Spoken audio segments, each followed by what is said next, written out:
हमारे व्यस्त जीवन में ईश्वर की आवाज़। जो व्यक्ति आत्मा में जागा है, जो व्यक्ति चेतनशील हो गया है, उसके लिए यह समय युद्ध का समय है। ये काल संघर्ष का काल है और स्वयं के प्रति संघर्ष, अहंकार के प्रति युद्ध, जिससे हम आत्मज्ञान में बढ़ें, आत्मा को जगाएं, जिससे मुक्ति का कार्य शुरू हो और हमारी मुक्ति संभव हो। आज हम इस पर विशेष चिंतन करें।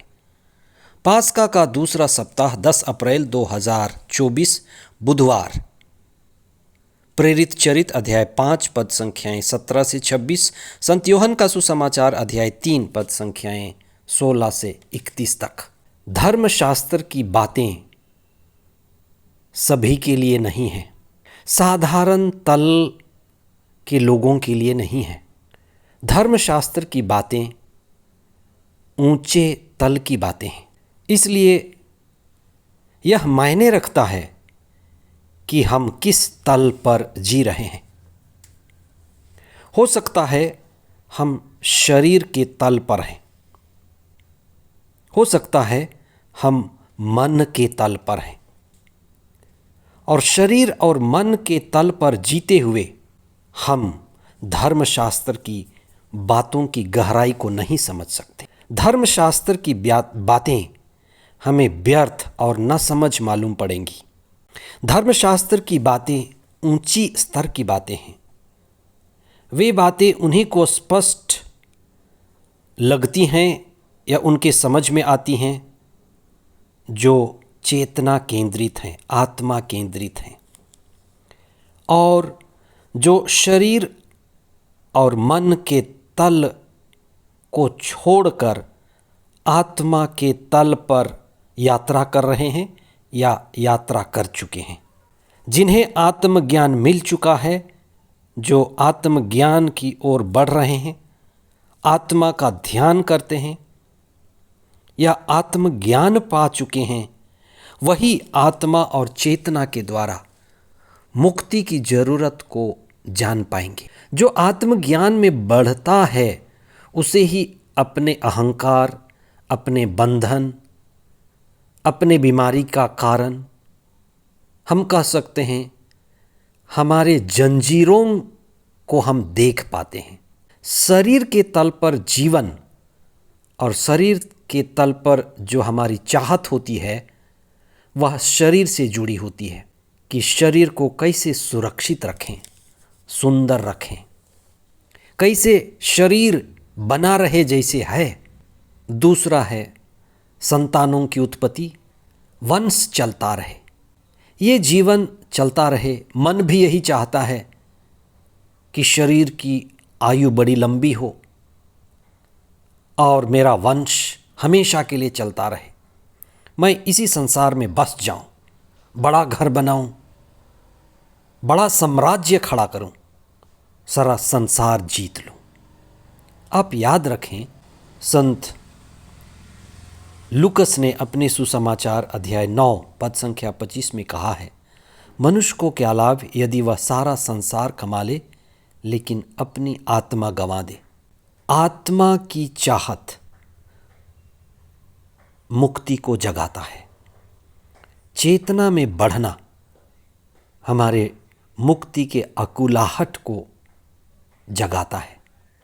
आत्मा पूर्ण व्यक्ति और चेतनशील व्यक्ति ही मुक्ति की दिशा में बढ़ना चाहता है। आज के सुसमाचार में इस बात की स्पष्टता है कि ईसा इस संसार में इसलिए आए कि वे हमें मुक्ति की ओर ले चलें, इसलिए हम उन्हें मुक्तिदाता कहते हैं। आत्मा की पूर्णता का जीवन दें, चेतना को जगाएं, शरीर और मन के तल से हमें ऊपर उठाएं। इसलिए शिष्य वही है जो शरीर और मन के तल से ऊपर उठा है। इसलिए ईसाई होने का मतलब या कोई भी धर्म का अनुयायी होने का मतलब ये है कि हम शरीर और मन के तल से ऊपर उठते हैं, तभी हम आध्यात्मिक होते हैं। धर्मी व्यक्ति या धार्मिक व्यक्ति वही है जो आत्मा केंद्रित है, नहीं तो हम धर्म के रास्ते पर चलते हुए बड़े अधर्मी हो सकते हैं। ईसा की शिक्षा, उनकी बातें, उनका जीवन, उनका प्रवचन आत्मा केंद्रित था, हमारी मुक्ति के लिए था। जिन्हें मुक्ति की छटपटाहट का पता है, चाहे वो कोई भी व्यक्ति, धर्म का व्यक्ति क्यों ना हो, वह अपने शरीर से ऊपर उठता है, मन से, संसार से, जो ये निचले तल हैं, इससे ऊपर उठता है, जागता है, बंधनों को देखता है।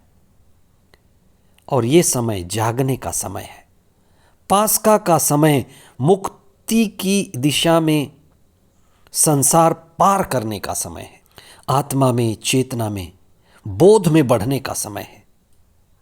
इसलिए हम कुछ समय मौन हो जाएं, मौन होकर के प्रार्थना करें। आप देखें कि या आप शरीर में, मन में, संसार में बंध रहे हैं या मुक्त हो रहे हैं। ये जीवन मिला है मुक्ति के लिए, बंधन के लिए नहीं। पास्का का समय हमारे बंधनों को हमें दिखा दे, हमारे जीवन में आध्यात्म जागे, और आध्यात्म का जागना शरीर, मन, संसार के आगे जाना, पार जाना, ये पार ही संसार है, पार ही संसार से मुक्ति है, पार ही पास्का है, और वही सच्चा ईस्टर है। हम इसके लिए मेहनत करें, कदम उठाएं। आपका जीवन, आपकी योजना, आपकी मुक्ति की योजना मंगलकारी और शुभ हो। आमीन।